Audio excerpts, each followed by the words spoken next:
Okay, I'm not going to make a whole video about this, but I recently discovered a coolant leak coming from the intake manifold. So I'm going to have to take stuff apart and put new gaskets on it. And while we're doing that, though, we do have gaskets for the valve covers. And we're going to paint those, I think. We're going to clean up and repaint the intake manifold. I have a new adapter plate here that I think will work. So we'll have a resealed intake manifold, a rebuilt carburetor, and things will be painted. And new spark plugs that I did recently. So maybe I'll do some quick little things about what this thing looks like once I have it all apart. So an introduction of sorts. I almost got it. Well, Dad, are you winning? I'm winning. I'm just winning slowly. Oh. So, in order to take off this manifold, we have to pull the distributor.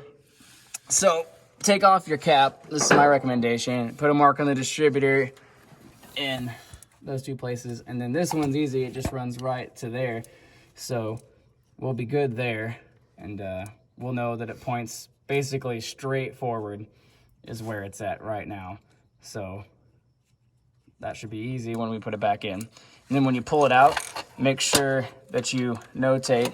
Oh, the kick down is on there that way. Needs to go back, right? Yeah, go back. There you go. Yeah, make sure that is, you know which way that rotor rotates when you pull it out. So that way you know kind of how to orient it when you put it back in so that it rotates back to the position that it was originally. So we have the distributor out and the carburetor off. We're ready to start taking off bolts. Here's your distributor and your distributor cap. This is a high energy ignition distributor. This is a vacuum advance. Eventually I'm gonna replace this canister with an adjustable one. The cats are fighting. This is the carburetor. It is a Edelbrock 1406 built in 2002. And I rebuilt it recently, as I've said. It's 600 CFM, so maybe a little large for this 283, but what are you gonna do? Buy a new one for $400 or rebuild that for 50 bucks? Well, we have the valve covers off, and things don't look too terrible. There's some carbon, which is to be expected, but so far not too bad. And looks like there's a bolt under that bracket. Yeah. So we're gonna have to loosen that up too. Yeah. But yeah, I mean, things don't look too terrible. I need a 9/16 wrench on that one. I can't get the socket on it. Or, well, you know what? If I didn't use my deep-well socket. Yeah, I use shallows. So yeah, it's coming along. And we just got to take out these bolts on this side. And then we can take the intake manifold off. All right, so if we can just find a nice place to pry. I see a little spot right here. You're probably looking at the same spot over there. There it goes.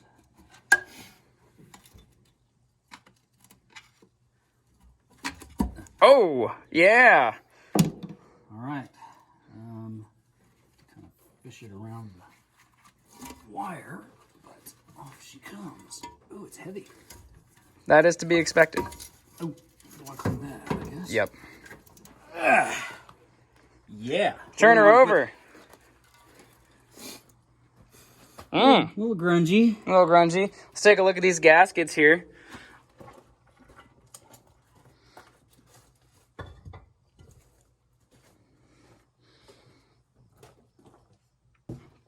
My son has come to join in the fun. He's not cooperating with the picture taking. So we put rags under there to soak up the coolant that spilled, and also to prevent gasket material from getting in there where we can't manage it. And so we'll do the intake manifold gaskets and the valve cover gaskets. And yeah. And then we'll put it back together, and then we'll hope that it runs. We got the intake manifold positioned. We are installing lock washers on all the bolts because there were none previously. These bolts were way too loose beforehand, and the valve cover bolts too. Like, they basically were barely over hand tight, like just super loose. We're gonna be replacing this because it is a throttle return spring bracket, and I'm going to put this one on so that it's better. So there was an adapter plate on there for the carburetor, and the carburetor probably would have actually fit without it because it's built to fit on these manifolds, but I had to use these holes. And so those ones are the ones that these ones are currently held in with. And I will now be mounting the carburetor on this new one with these bolts. Now, another thing was that this was a big, large cutout for a square bore. Well, just like an open one, basically. But these ones have the individual, you know, quadrajet things, the openings. So I put a new adapter on there with the actual 4 openings rather than the 1. So that's more accurate. And this guy came with some screws to hold down to here, another gasket, put the carburetor on top with these. And then I'll have some nuts. So there we go, there's that. So hopefully you can see this good enough. I know I'm working on a Chevy, but I wear a Ford hat. It's because I work at a Ford dealership. As I spin this, the rotor moves.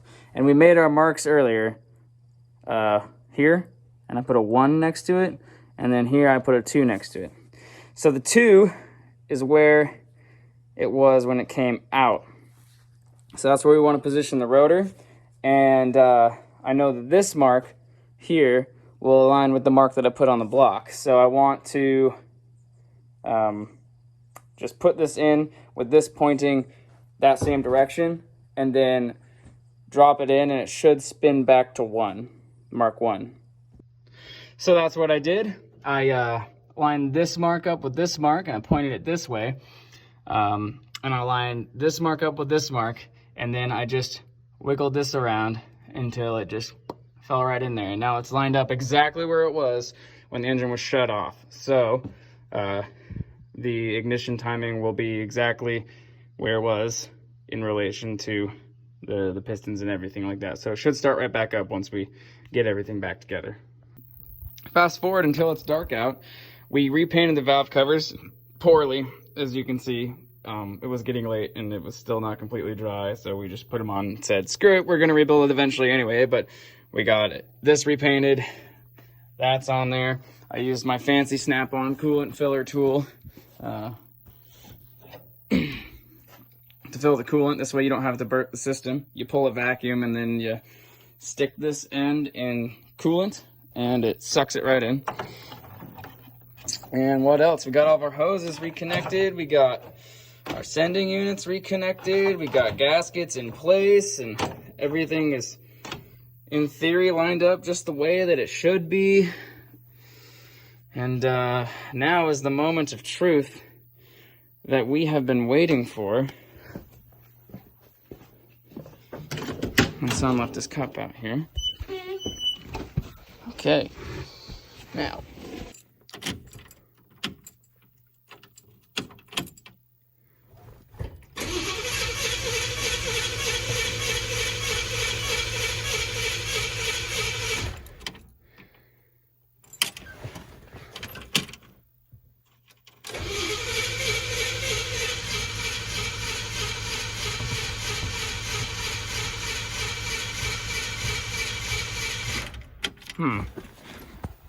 Okay, so here we are a few days later because we needed to take a break.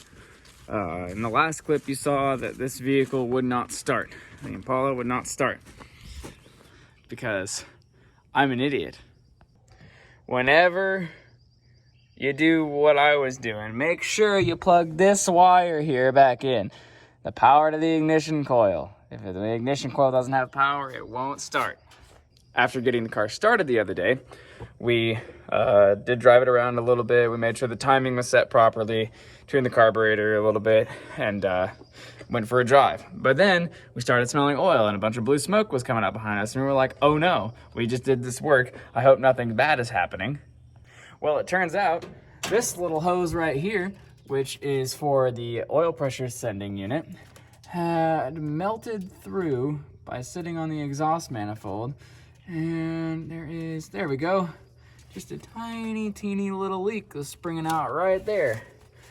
And we lost about a quart of oil. But we have a brand new copper one that won't leak. So that's what we're doing today after taking a couple days break and me trying to touch up our not incredibly great painted valve covers. But yeah, so we're gonna install that and then this thing will be ready to go again. Here we are yet again, a few days later. This time what happened, here, it'll be easier for me to explain it under the hood when I can show you something. Okay, so here we are. You can see all the copper line is in place. What happened is this little fitting right here, in the original kit, we only got one, which is fine because that's the way it is. But we ended up, like cross-threading and stripping out threads and stuff, so I just wouldn't thread in. So I had to go spend a little extra money. And because of this project, my work area right now is just toast. It's all over the place. But I had to go buy a second kit. So I got all this extra copper, some extra fittings and stuff, which is nice, I guess, if we have to do it again. But now we have it in, and it's all good now. So we can start her up, and you may witness. I think there's a little bit of tuning left to do. I think it'll take a few tries, but maybe that's another video I can do later. I've recently got a new toolbox at work, so I have this fancy snap-on keychain, and I got this jacket and hat that I'm wearing. I also bought some tools recently. Not this one though, I bought that one a while ago, but these two. A pneumatic rivet gun, some brake stuff, and then a grease gun. Those will come in handy. So, one pump to the floor, set the choke. Starts right up.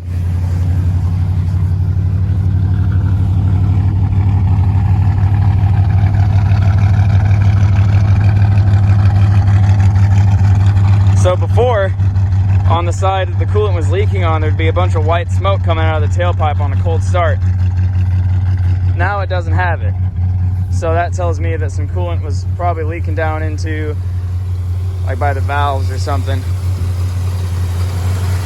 So here's where the coolant leak was originally, right around here. Now it's not there. It's super dry.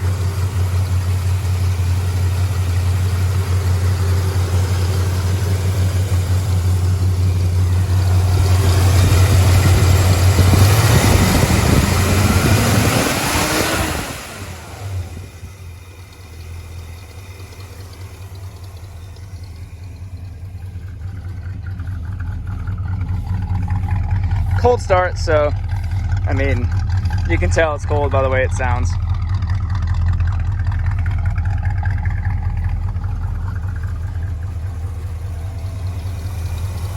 But it's running decent, and it doesn't look incredibly terrible for the paint job. I mean, it's obviously not professional.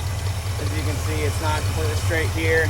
I've tried to touch this one up, but it seems to just keep getting worse, so I'll probably leave that alone. And from the oil, you can, there's still some down there, I think that's burning off, but overall, not bad. Coolant is good.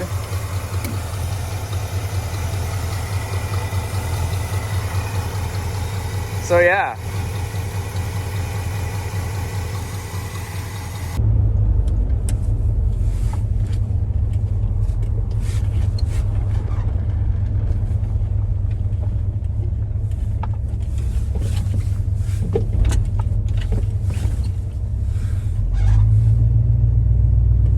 handle needs work too. It does not accurately reflect what gear you're in.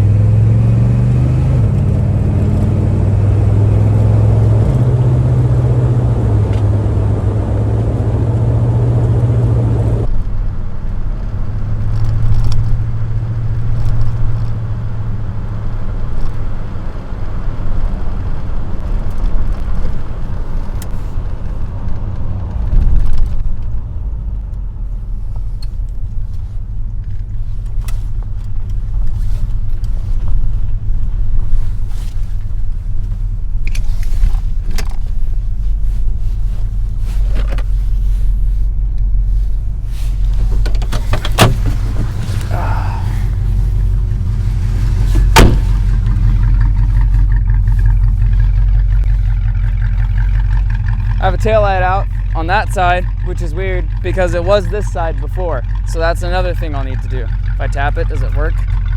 No. Well, I'd say it was a successful project. There's a little bit of tuning left to be done, I think, just to really dial things in.